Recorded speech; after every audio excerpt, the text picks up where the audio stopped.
Hello दोस्तों, estimation और BOQ के इस ट्यूटोरियल सीरीज में आपका बहुत बहुत स्वागत है। दोस्तों, इस ड्राइंग में जो आप फुटिंग देख रहे हैं, इसका एक्सकेवेशन का क्वांटिटी कैसे फाइंड किया जाता है, ये मैंने पिछला वीडियो में बताया था। आज के वीडियो में दोस्तों मैं आपको कुछ बेसिक्स बताऊंगा। जैसे दोस्तों, इसका एक्सकेवेशन कर लेने के बाद इसमें कॉलम लगाया जाएगा, सरिया लगाया जाएगा, ठीक है, पीसीसी इसका किया जाएगा दोस्तों। उसके बाद दोस्तों इस तरह से कॉलम देने के बाद प्लेन बीम लगाया जाएगा। प्लेन बीम के बाद दोस्तों यहाँ पर आप देख सकते हो लिंटल बीम प्लान है, तो लिंटल दिया जाएगा। उसके बाद इसका स्लैब का कास्टिंग किया जाएगा। तो आज के वीडियो में मैं आपको दोस्तों बताऊंगा कि किसी भी स्ट्रक्चर का, चाहे वो स्लैब हो या कॉलम हो या फुटिंग हो, तो उसमें कितना सीमेंट, सैंड और एग्रीगेट लगेगा, ये मैं आपको बताऊंगा। उसके बाद दोस्तों मैं आपको बताऊंगा कि किसी भी स्ट्रक्चर में, चाहे प्लिंथ बीम हो, चाहे फुटिंग हो, ठीक है, या तो फिर लिंटल बीम हो, या तो फिर कॉलम हो, ये सब में कितना सरिया लगेगा। आज के वीडियो में मैं आपको पूरी डिटेल में बताऊंगा। साथ में दोस्तों ये भी बताऊंगा कि किसी भी कॉलम या बीम में जो स्टीरअप्स लगेगा, उसका कटिंग लेंथ कैसे फाइंड किया जाता है। तो सबसे पहले मैं आपको बताता हूं कि किसी भी स्ट्रक्चर का सीमेंट, सैंड एंड एग्रीगेट का क्वांटिटी कैसे फाइंड किया जाता है। उसके बाद मैं आपको स्टील रेनफोर्समेंट की क्वांटिटी फाइंड करना सिखाऊंगा। आज का टॉपिक है how to calculate quantity of cement, sand and aggregate. दोस्तों, किसी भी स्ट्रक्चर को बनाने में कितना सीमेंट, सैंड एंड एग्रीगेट लगेगा, इस वीडियो में मैं आपको फुल डिटेल में बताने वाला हूं। जैसे ये कोई मेरा स्ट्रक्चर है जिसकी लंबाई है 50 फीट और चौड़ाई है 50 फीट और जो इसकी डेप्थ है वो है 0.5 फीट। तो यहाँ पर मैं जो कंक्रीट ग्रेड यूज कर रहा हूँ वो M20 है। यहाँ पर M stand for mix design and 20 stand for characteristic compressive strength, ठीक है, जो कि होता है न्यूटन पर mm स्क्वायर में। Ratio of cement, sand and aggregate, यहाँ पर 1 1.5 3। यहाँ पर 1 stand for cement, 1.5 stand for sand और यहाँ पर 3 स्टैंड फॉर एग्रीगेट।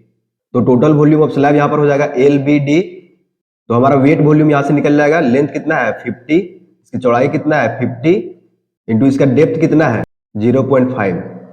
इसको आप कैलकुलेट करोगे तो यह जाएगा 1250 क्यूबिक फीट। आपको क्या करना है कि वेट वॉल्यूम को ड्राई वॉल्यूम में कन्वर्ट करना है। तो ड्राई वॉल्यूम में कन्वर्ट करने के लिए क्या करना पड़ेगा, वेट वॉल्यूम इंटू 1.54, ठीक है, इसको मल्टीप्लाई करना है। ये कैसे आया, ठीक है, आपको अपकमिंग वीडियो में देखने के लिए मिल जाएगा। कंक्रीट के लिए होता है 1.54। तो यहाँ पर मैं आपको एक इंपॉर्टेंट चीज बता देता हूँ, कंक्रीट के लिए मल्टीप्लाई करना है 1.54। अगर आप मोटार का कैलकुलेशन कर रहे हो तो वहां पर आपको मल्टीप्लाई करना है 1.33 से। यहाँ पर मेरे पास ड्राई वॉल्यूम आ जाएगा 1250 इंटू 1.54। तो यहाँ पर ये हो जाएगा 1925 क्यूबिक फीट। दोस्तों, यहाँ पर जितना भी कंसेप्ट और बेसिक चीज था वो सारे मैंने आपको डील कर दिया, ठीक है। तो चलिए आप volume of cement, sand and aggregate एक एक करके कैलकुलेट करते हैं। तो सबसे पहले फाइंड करते हैं volume of cement. Volume of cement find करने का फॉर्मूला होता है ratio of cement upon total ratio into dry volume. तो M20 का रेशियो क्या होता है 1, 1.5 एंड 3। सबसे पहले क्या है कि रेशियो ऑफ सीमेंट, तो सीमेंट का रेशियो यहाँ पर कितना है 1। ये होता है सीमेंट, ये होता है सैंड, ये होता है एग्रीगेट। तो सीमेंट का रेशियो कितना है 1 और टोटल रेशियो कितना है, टोटल रेशियो कैलकुलेट करो 3 4 5 5.5। टोटल रेशियो यहाँ पर 5.5 है। नेक्स्ट है ड्राई वॉल्यूम। तो ड्राई वॉल्यूम अभी हमने यहाँ पर कैलकुलेट किया है, ठीक है, ये ड्राई वॉल्यूम 1925 क्यूबिक फीट। यहाँ पर लेना आपको ड्राई वॉल्यूम लेना है दोस्तों, यहाँ पर कभी भी वेट वॉल्यूम नहीं लेना है। वेट वॉल्यूम ले लोगे तो आपका गलती हो जाएगा। यहाँ पर आपको हमेशा ड्राई वॉल्यूम लेना है। तो ड्राई वॉल्यूम कितना है 1925। यहाँ पर मैं लिख देता हूँ 1925 क्यूबिक फीट। तो वॉल्यूम ऑफ सीमेंट निकालने के लिए जितना भी डेटा हमको चाहिए, ठीक है, वो सारा मेरे पास यहाँ पर अवेलेबल है। रेशियो ऑफ सीमेंट 1 है, टोटल रेशियो यहाँ पर 5.5 है और ड्राई वॉल्यूम मेरे पास है 1925। तो इसको इस फॉर्मूले में पुट करते हैं, आपका वॉल्यूम ऑफ सीमेंट जो है यहाँ पर निकल जाएगा। रेशियो ऑफ सीमेंट कितना है 1, total ratio 5.5 into dry volume कितना है 1925। मेरे पास यहाँ पर वॉल्यूम आ जा रहा है 350 क्यूबिक फीट। लेकिन हमें पता है कि एक बैग सीमेंट का वेट जो होता है वो होता है 50 केजी। तो इस वॉल्यूम को अब नंबर ऑफ बैग में कैसे कैलकुलेट करते हैं इसका मैं आपको बताता हूं। जैसे नंबर ऑफ सीमेंट बैग आपको कैलकुलेट करना है तो volume of cement upon volume of 1 bag. Volume of 1 bag cement का होता है 1.25 क्यूबिक फीट। तो वॉल्यूम ऑफ सीमेंट बैग अगर आप क्यूबिक मीटर में लेना चाहो तो मैं आपको बता देता हूँ 0.035 होता है। तो वॉल्यूम ऑफ सीमेंट बैग अभी निकाला 350 क्यूबिक फीट आ रहा था, divide by volume of 1 bag. तो 1 बैग का कितना होता है 1.25। मेरा जो यूनिट है वो क्यूबिक फीट में है, तो हमें 1.25 यूज करना है। अगर हमारा वॉल्यूम क्यूबिक मीटर में होता तब मैं यहाँ पर यूज करता 0.035। जैसे इसको कैलकुलेट करोगे तो यहाँ पर नंबर ऑफ बैग मेरे पास आ जाएगा 280 बैग। तो दोस्तों, इस स्ट्रक्चर में कंक्रीटिंग करने के लिए हमें 280 बैग सीमेंट की नीड पड़ने वाली है। अब मैं आपको बता दूं कि इसमें कितना सैंड लगने वाला है। तो वॉल्यूम ऑफ सैंड के लिए फॉर्मूला सेम रहेगा, जो वॉल्यूम ऑफ सीमेंट में आपने यूज किया था, यही फॉर्मूला आपको वॉल्यूम ऑफ एग्रीगेट में लगने वाला है। तो ratio of sand upon total ratio, यहाँ पर आप देख सकते हो M20 का मैं कैलकुलेट कर रहा हूँ। तो M20 का रेशियो क्या होता है 1, 1.5 एंड 3। तो टोटल रेशियो मेरे पास कितना आ जाता है यहाँ पर 5.5। यहाँ पर रेशियो ऑफ सैंड कितना है 1.5। यहाँ पर ड्राई वॉल्यूम कितना है 1925। वॉल्यूम ऑफ सैंड यहाँ से आप इजीली कैलकुलेट कर सकते हो। रेशियो ऑफ सैंड कितना है 1.5 अपन टोटल रेशियो कितना है 5.5 इंटू ड्राई वॉल्यूम कितना है 1925। इसको आप कैलकुलेट करते हो दिया जाएगा मेरे पास 525 क्यूबिक फीट। तो मैं यहाँ पर आपको वॉल्यूम ऑफ सैंड निकालने के लिए बता दिया 525 क्यूबिक फीट मेरे पास आ रहा है। नेक्स्ट मैं आपको बताता हूँ कि वॉल्यूम ऑफ एग्रीगेट कैसे फाइंड करते हैं। तो वॉल्यूम ऑफ एग्रीगेट फाइंड करने के लिए हमें पता है M20 का रेशियो क्या होता है 1, 1.5 एंड 3। तो वॉल्यूम ऑफ एग्रीगेट फाइंड करने के लिए फॉर्मूला सेम है जो मैंने वॉल्यूम ऑफ सीमेंट में यूज किया था, जो मैंने वॉल्यूम ऑफ सैंड में यूज किया था। यहाँ पर सेम फॉर्मूला यहाँ पर यूज कर रहा हूँ वॉल्यूम ऑफ एग्रीगेट के लिए। आपको सिर्फ एक ही फॉर्मूला याद रखना है, बाकी सारा आप कैलकुलेट कर सकते हो।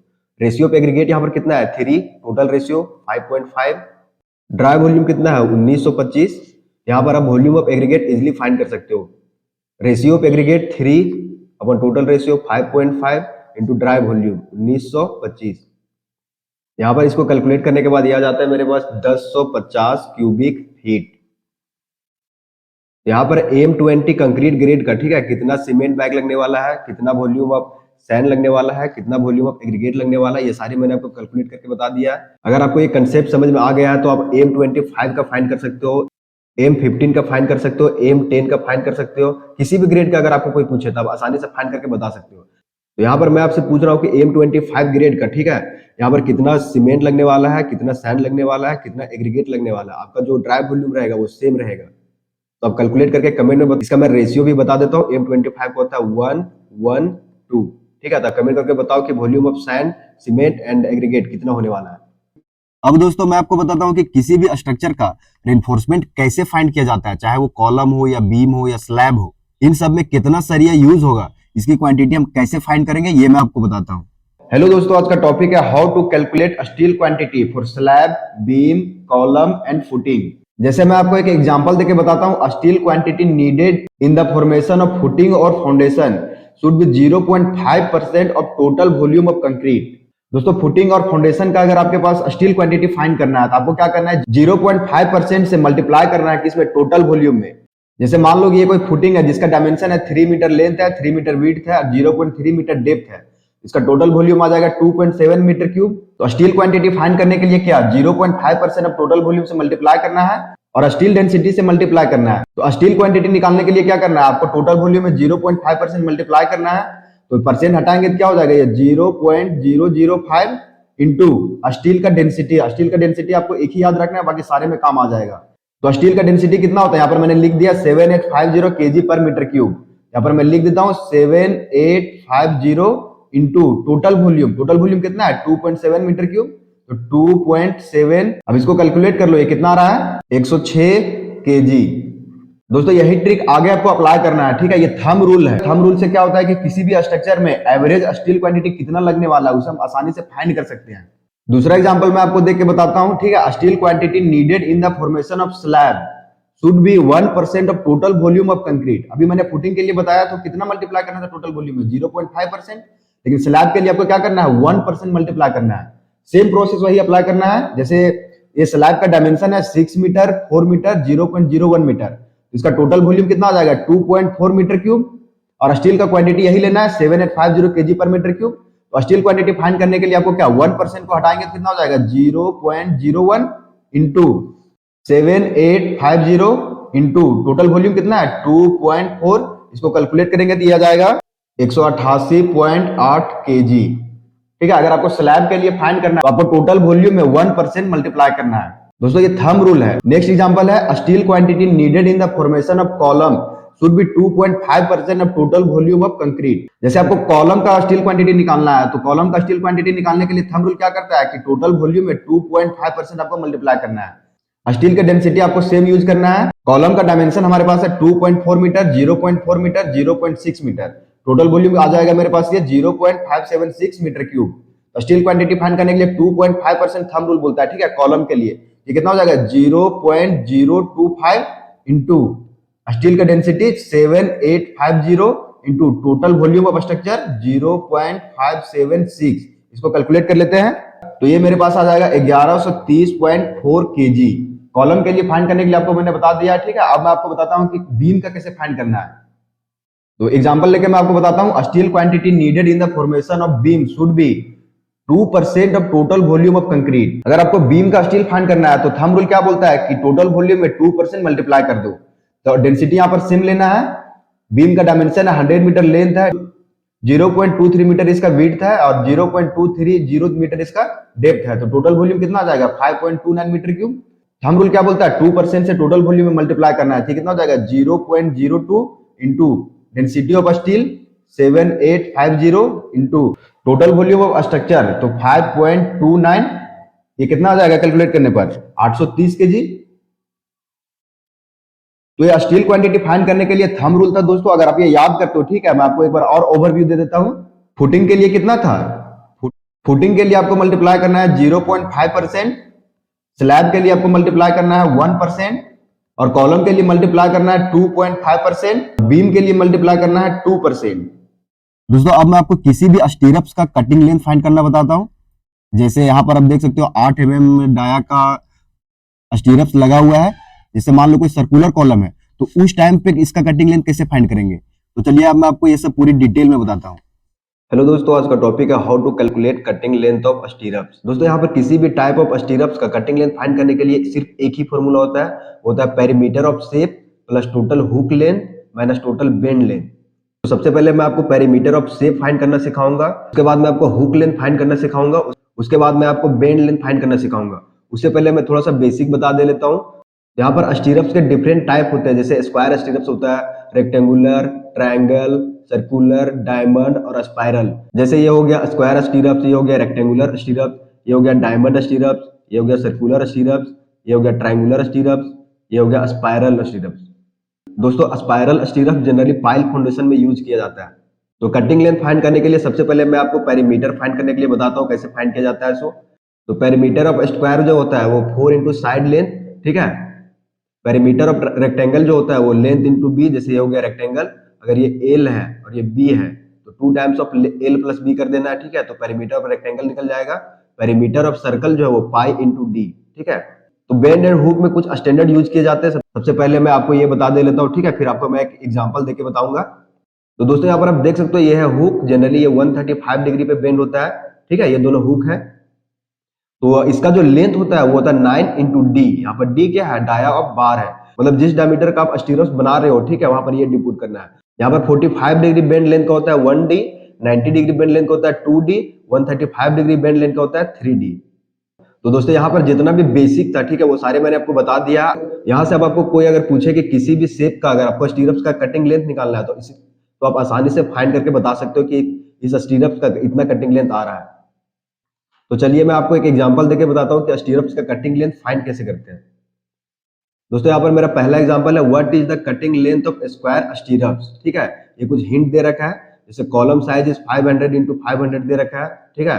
और जो स्टीरप्स अब यूज करोगे, ठीक है, वो 8 mm दे रखा है। कंक्रीट कवर दे रखा है 25 mm।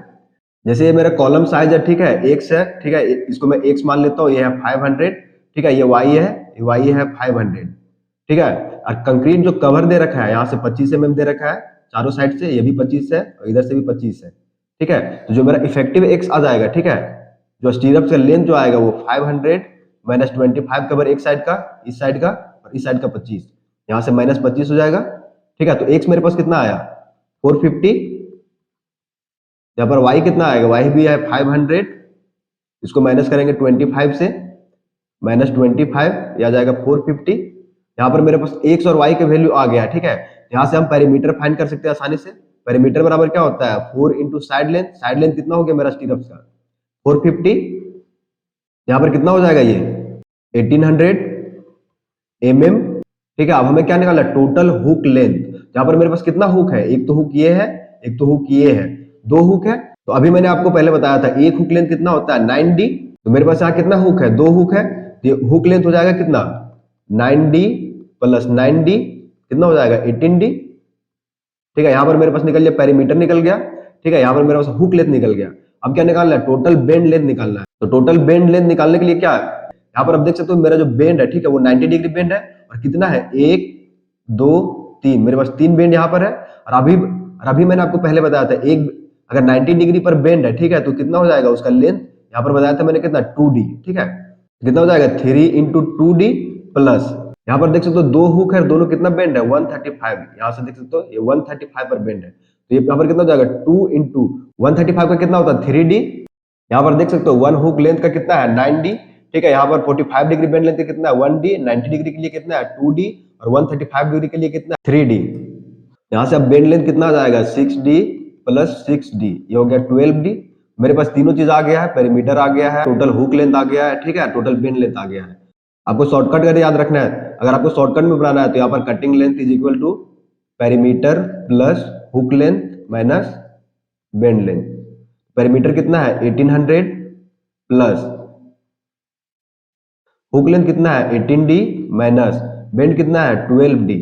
यहाँ पर कैलकुलेट कर लो इसको, 18d प्लस 18 इंटू डाया बार कितना था, 8 mm, 12 इंटू 8, कैलकुलेट करने पर ये कितना आ रहा है, 1848 mm, इतना लेंथ आ रहा है mm में। अगर इसको मीटर में कन्वर्ट करना चाहो तो 1.848 मीटर भी आप कर सकते हो। ये तो मैंने बता दिया कि स्क्वायर का कटिंग लेंथ कैसे फाइंड करते हैं, ठीक दोस्तों। यहाँ पर नेक्स्ट मेरे पास है what is the cutting length of rectangular स्टीरअप, ठीक है। अगर आपको रेक्टेंगल शेप में स्टीरअप चाहिए, उसका कटिंग लेंथ कैसे फाइंड करते हैं ये मैं आपको बताता हूँ। जैसे यहाँ पर दे रखा है हिंट में, कुछ कॉलम का जो साइज है वो 300 बाई 600 mm है। डायमीटर ऑफ बार जो आप यूज करोगे स्टीरअप में, ठीक है, वो है 8 mm, ठीक है। यहाँ पर कंक्रीट कवर दे रखा है 25 mm। फॉर्मूला आपका सेम है, cutting length of stirrup is equal to perimeter plus total hook length minus total bend length. दोस्तों यहाँ पर जो मैं कंसेप्ट आपको बताया हूँ, ठीक है, अगर आपको समझ में आ गया होगा तो वीडियो को स्किप करके सबसे पहले सॉल्व करके देखो, ठीक है। उसके बाद वीडियो प्ले करके देखना कि आप जो आंसर ला रहे हैं वो सही है या नहीं। अगर नहीं है तो आपको फिर से प्रैक्टिस करने की जरूरत है।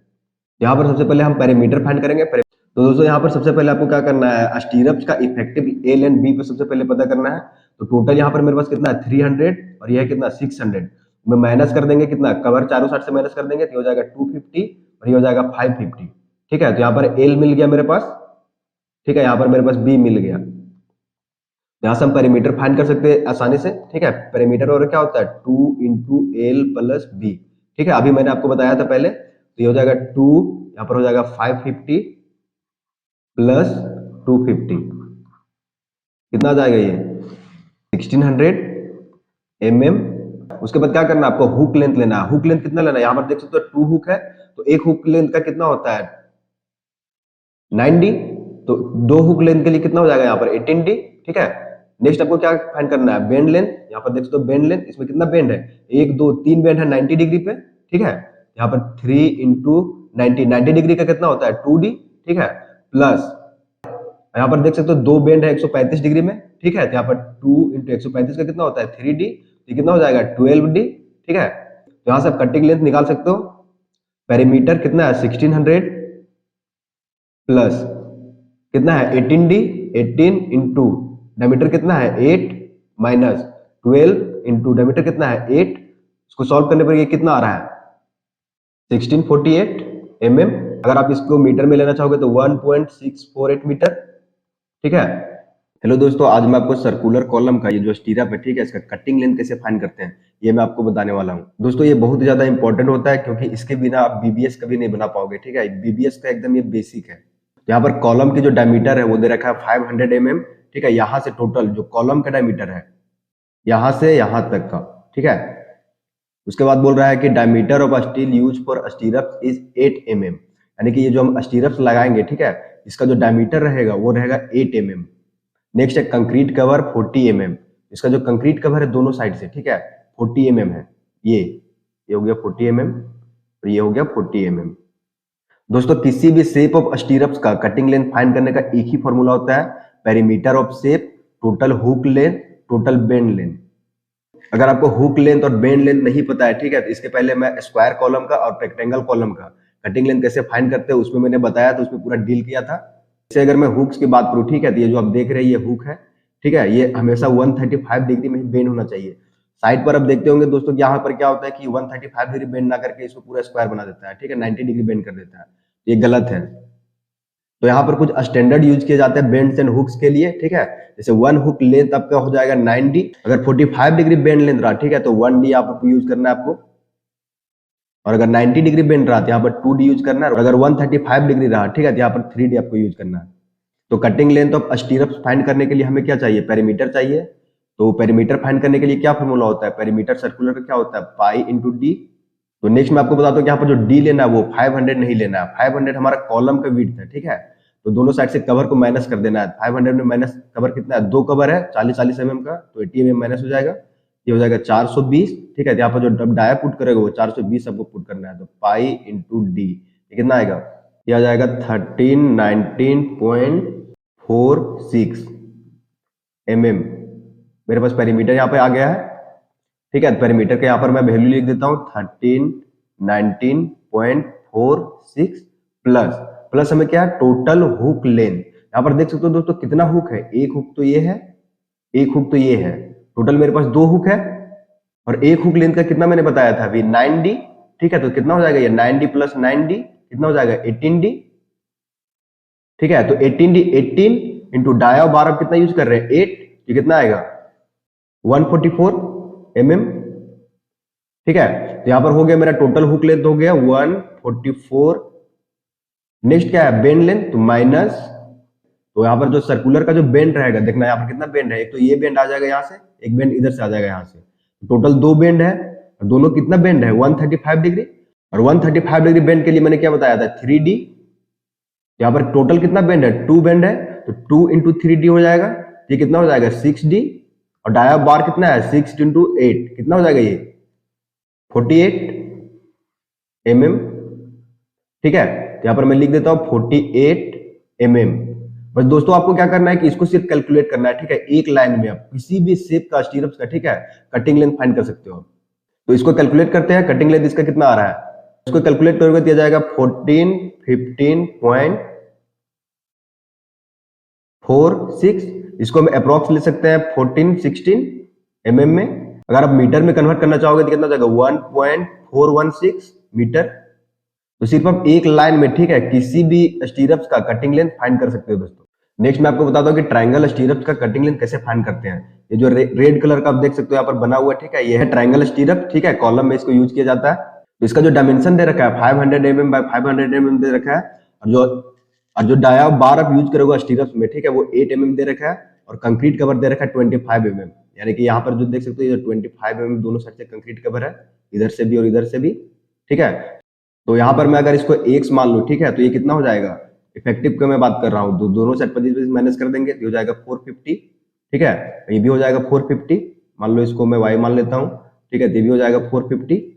जो फॉर्मूला मैंने आपको पहले बताया था, ठीक है, कटिंग लेंथ ऑफ स्टीरअप फाइंड करने के लिए, perimeter of shape total hook length minus total bend length, same formula यहाँ पर आपको यूज में आने वाला है। अगर मैंने जो आपको पहले सारा कंसेप्ट बताया, ठीक है, अगर आप समझ गए होंगे तो वीडियो को स्किप करके पहले आप कमेंट में आंसर टाइप करो, उसके बाद फिर वीडियो आगे देखना।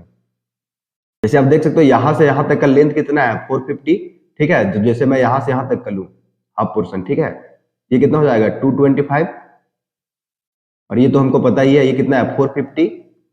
तो इसको हम पाइथागोरस थ्योरम से निकाल सकते हैं, h square is equal to, इसको मैं यहां पर लिख देता हूं, h square is equal to 225 का स्क्वायर प्लस 450 का स्क्वायर। यहां से मेरा h निकल जाएगा, जब आप h को कैलकुलेट करोगे तो ये कितना आएगा 503 mm। यहां से मेरे पास h निकल गया, ठीक है। तो यहां से अब टोटल लेंथ ऑफ स्टीरअप्स कितना हो गया 2h प्लस 450, ठीक है। इसको आप कैलकुलेट करो तो कितना जाएगा 1456 mm। यहां पर मेरा क्या पेरीमीटर निकल गया, टोटल लेंथ ऑफ स्टीरअप्स ही तो पेरीमीटर है, ठीक है। यहाँ पर मैं इसे लिख देता हूँ, cutting length is equal to perimeter कितना 1456 प्लस क्या करना है टोटल हुक लेंथ। यहाँ पर कितना टोटल हुक है, 2 हुक है, दोनों कितना में है 135 डिग्री में है, ठीक है। तो हुक लेंथ का कैसे मैं फाइंड करने के लिए बताया था 90 प्लस 90, ठीक है, एक हुक लेंथ प्लस एक हुक लेंथ, एक हुक लेंथ का कितना लेंथ होता है 9D, डाया ऑफ बार यहाँ पर कितना हो जाएगा 18D, तो 18 इंटू डाया ऑफ बार कितना है 8, ये कितना हो जाएगा 144। यहाँ पर मैं प्लस कर देता हूँ 144 total hook length minus total bend length, यहाँ पर टोटल कितना बेंड है, एक बेंड यहाँ पर है, एक बेंड यहाँ पर है, और ये जो दो हुक लेंथ है, ठीक है, ये दोनों बेंड हुआ है, टोटल 4 बेंड है, ठीक है, 4 बेंड है, चारों कितना पर बेंड है, 135 डिग्री पे बेंड है। तो 135 डिग्री बेंड के लिए कितना होता है 3D, यहाँ पर कितना हो जाएगा 4 इंटू 3D, ये कितना हो गया 12D। तो 12D कैलकुलेट करो, डी कितना है 8 mm, ये कितना हो जाएगा 96, यहाँ पर लिख देता हूँ 96। यहाँ पर देख सकते हो मैंने सिर्फ एक ही लाइन में कटिंग लेंथ का सारा कैलकुलेशन मैं आपको यहाँ पर बता दिया, इसको आप कैलकुलेट करो, ये कितना आ रहा है 1504 mm। ठीक है दोस्तों, आज के वीडियो में इतना ही। दोस्तों नेक्स्ट लेक्चर बहुत ही ज्यादा इंपॉर्टेंट होने वाला है, क्योंकि हम लोग यहाँ से काम करना शुरू करेंगे। नेक्स्ट लेक्चर में मैं क्या करूंगा दोस्तों कि एक कोई ड्राइंग लूंगा, छोटा सा ड्राइंग, और उस ड्राइंग का पूरा एस्टिमेशन कैसे फाइंड किया जाता है ये मैं आपको पूरा स्टार्टिंग से सिखाने वाला हूं। अगर वीडियो अच्छा लगा हो तो लाइक करके शेयर जरूर कर देना, और इस चैनल पर नए हो तो चैनल सब्सक्राइब करके बेल आइकन जरूर प्रेस कर लेना दोस्तों। ठीक है दोस्तों, मिलते हैं नेक्स्ट वीडियो में, तब तक के लिए बाय बाय, टेक केयर।